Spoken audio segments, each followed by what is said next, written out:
શ્રી વલ્લભાધીશ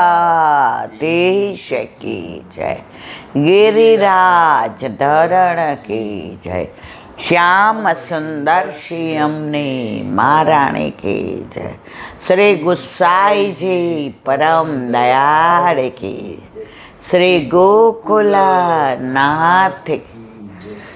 દાવ દયાળ કી, श्री नवनीत प्रिया लाल की, अपने माथे बिराजता सेव्य स्वरूप की बधाई वैष्णव ने जाजा करें। जय श्री कृष्ण, जय श्री कृष्ण। काले बहु आनंद लीधो। मणिनगरना वैष्णवनो भाव, बालकृष्णजीनी हवेली, વાતાવરણમાં જ એક પવિત્રતા અને પોઝિટિવ ઉર્જા ખૂબ જ ભાવથી ને બધાએ સાંભળ્યું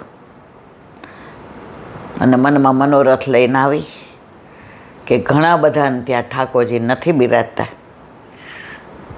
તો વલ્લભ એવી કૃપા કરે કે આવતા વર્ષે જીવતા રાખે અને ફરી જાઓ ત્યારે બધાને ઘરે ઠાકોરજી બિરાજતા હોય। એ લોકો પ્રવૃત્તિ બહુ સરસ કરે છે। આ 5 દિવસ વધાઈનો પ્રોગ્રામ, એમાં એક દિવસ વધાઈ, એક દિવસ સત્સંગ, એક દિવસ એક્ઝામ રાખી છે। કઈ? વલ્લભનું પ્રાગટ્ય ક્યાં, વલ્લભનું પ્રાગટ્ય કઈ સાલમાં, વલ્લભના માતાનું નામ શું, વલ્લભના પિતાજીનું નામ શું, વલ્લભ કેટલા ભાઈ હતા, કેટલી બેન હતા, વલ્લભે કેટલી પરિક્રમા, આ બધા સહેલા સહેલા પ્રશ્ન। પણ આ બધું તમારે દેવું હોય તો વાંચવું પડે, એકબીજાને પૂછવું પડે। એટલે બધાય બેસશે ત્યારથી ને બધા વલ્લભમય રહે। પછી એ લોકોએ એક હાઉસી રાખી છે, એમાં સરસ બતાવ્યું। એક ઝારીજી દોરેલા હતા, 108 તુલસીના માળાજી દોરેલા હતા, વલ્લભના ચરણ દોરેલા હતા। એટલે મેં તો આમાં કેવી રીતે કરવાનું બેટા? તો કે ઝારીજીનું જ્યારે પ્રશ્ન પૂછવામાં આવે અને બધાને ઝારીજી પૂરા થઈ જાય કે નેવડો, પછી એનું મુખારવિંદ આ, પછી 108 મણકા,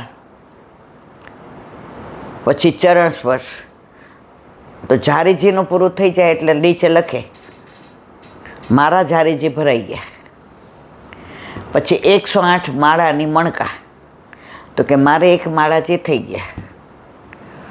પછી ચરણ સ્પર્શનું આવે, એ પૂરું થાય એટલે કે મેં ચરણ સ્પર્શ કર્યા, અને છેલ્લે લખે મારો પુષ્ટિમાં પ્રવેશ થઈ ગયો।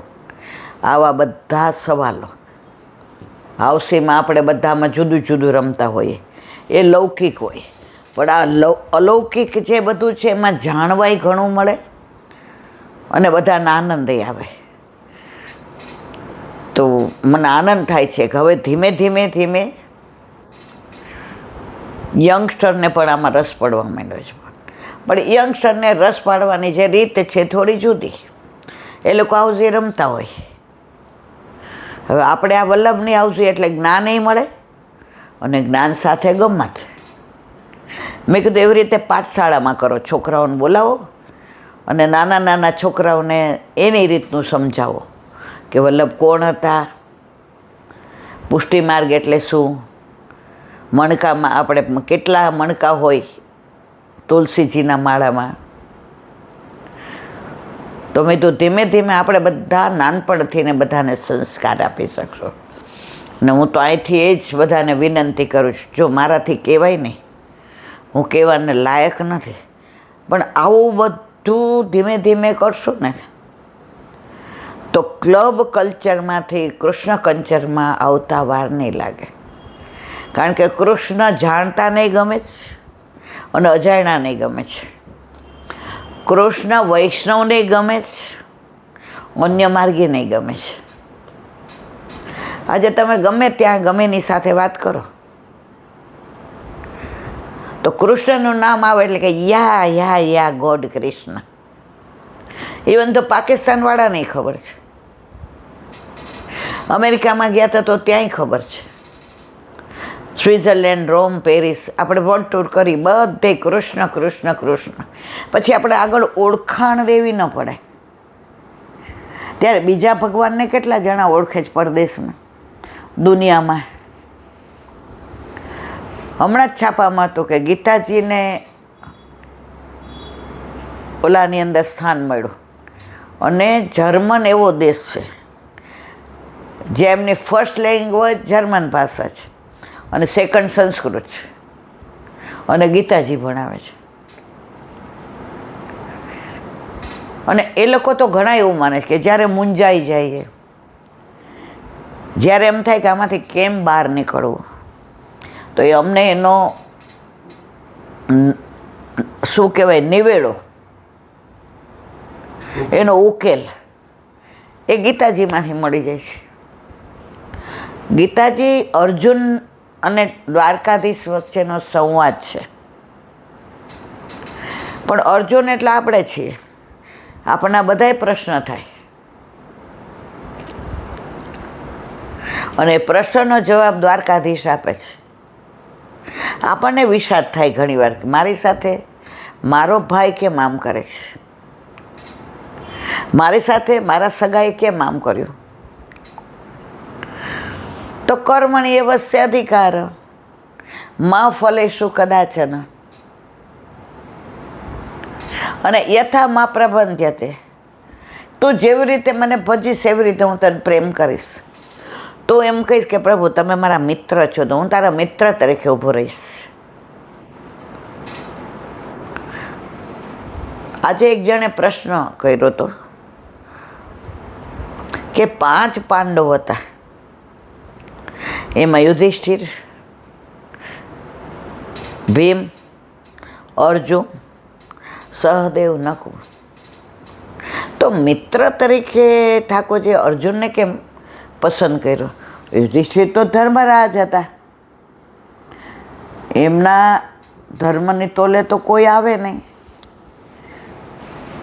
તો ધર્મ જે શ્રેષ્ઠ હોય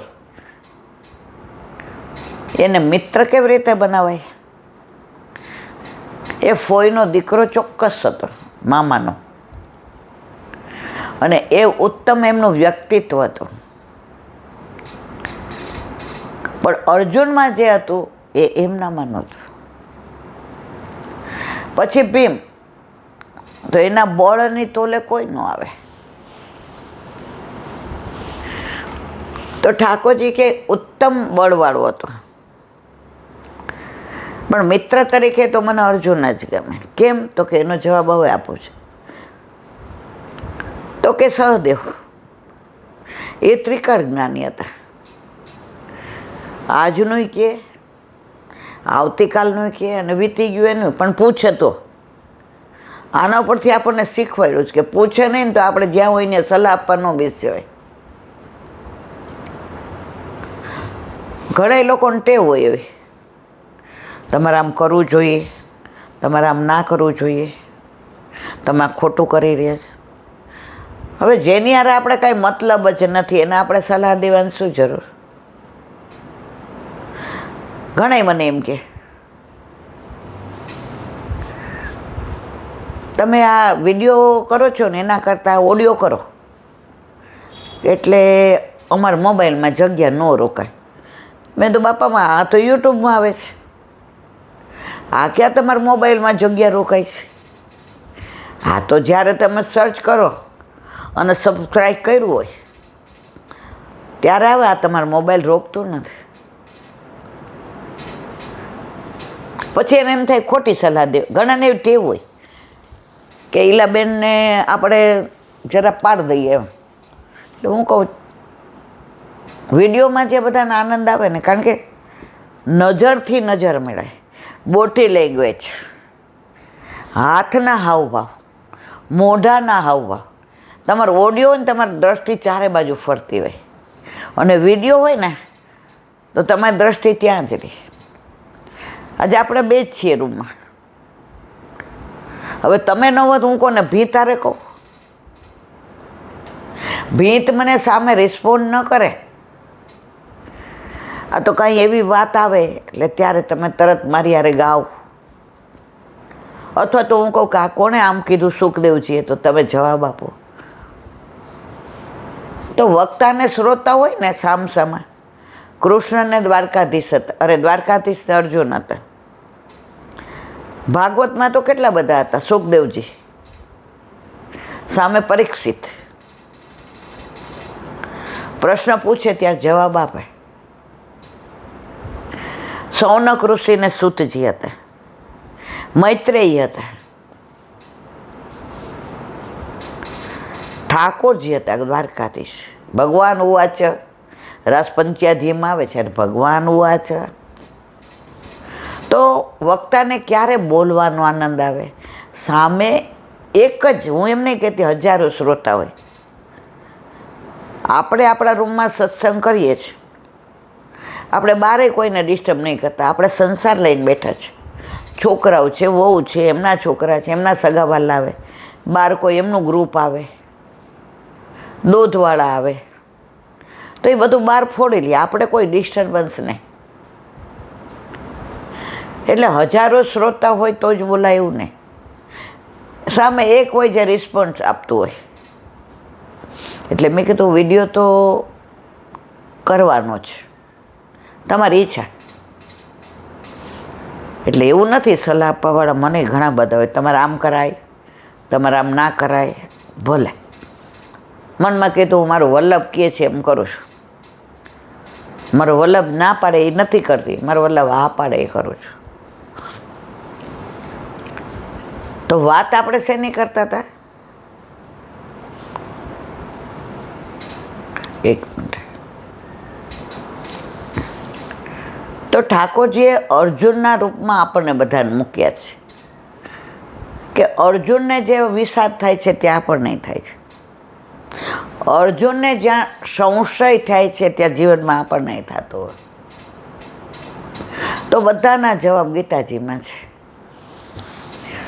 શરૂઆતમાં મને બરાબર યાદ છે કે ગીતાજી લાવ્યા ને તો 2-4 વૈષ્ણવ મને કે ઈલાબેન એ તો મર્યાદા માર્ગી કહેવાય, આપણે ન વંચાય, તમે તો ભણેલા રહ્યા, તમને તો કાંઈ ખબર જ પડતી નથી. મેં કીધું ગીતાજી જે 4 પ્રસ્થાન ચતુર્થી વલ્લભે આપીને એમાં સૌથી પહેલી ગીતા છે. ગીતા, ઉપનિષદ, બ્રહ્મસૂત્ર અને ભાગવત.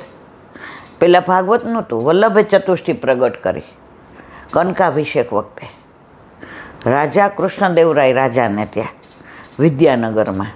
એટલે મેં તો ગીતાજી તો પહેલાં જ. તો વિચાર કરવો, આમાં વિચાર નથી. ગીતાજી તો આપણે પ્રમાણ ચતુષ્ટયમાં પહેલી છે. તો મારે કહેવાનો આશય એ છે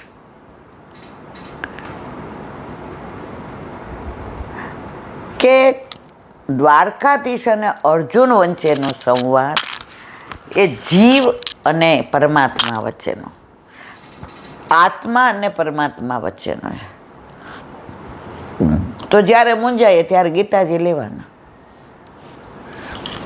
જોકે આપણામાં તો શિક્ષાપત્ર હરિરાયજીનું એ પ્રમાણ છે. શરૂઆતમાં મને અમુક જે ભગવદીય વૈષ્ણવ હતા ને એ મને સમજણ પાડતા કે એલા કોઈ પ્રશ્નનો જવાબ ન મળે ને તારે શિક્ષાપત્ર લેવાનું અને જે ખોલીને બેસે ને જે પત્તું આવે ને એમાં તારો જવાબ હશે. ત્યારે મને થોડુંક અજુગતું લાગતું હતું, વાંચન નહીં. હજી તો આપણે હજી કાંઈ નથી વાંચન, હજી આપણે પાપા પગલીમાં જ છીએ, હજી આપણે બધા કેજીમાંય નથી. એડમિશન હજી લેવા જઈ રહ્યા છે. વલ્લભ કે આ ડોબાવને શેમાં આપવું, એમાં મન તો આપતા 2 વાર વિચાર કરે, પણ મારા વલ્લભે મારી લાગવગ લગાડી છે. આપણે ઓલો શનિવારનો ફ્લેટ લેવો હતો, બરાબર.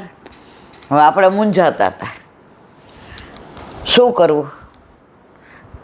તો જે કીધું કે આમાંથી એને જુઓ, ખોલીને જોયું તો અંદર લખ્યું હતું જો કાર્ય કરને જા રહે હો ઉસમેં સંશય મત કરો.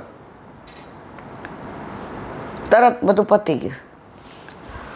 તો મારા વાલા આપણી પાસે વલ્લભે ભલે બોલતા નથી, પણ બોલીને જવાબ આપે છે એવી વ્યવસ્થા આપણી પાસે છે, પણ આપણે એના પર વિશ્વાસ રાખવો જોઈએ. વિશ્વાસની વાત આવી એટલે મને એક વૈષ્ણવ યાદ આવ્યા.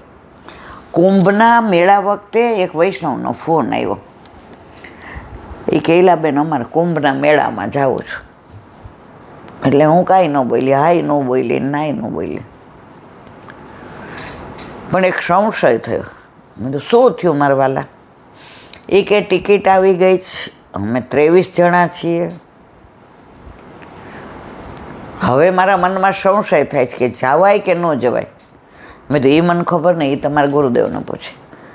મારા બસની એ વાત નહીં, આ બધું ગુરુદેવ જાણે.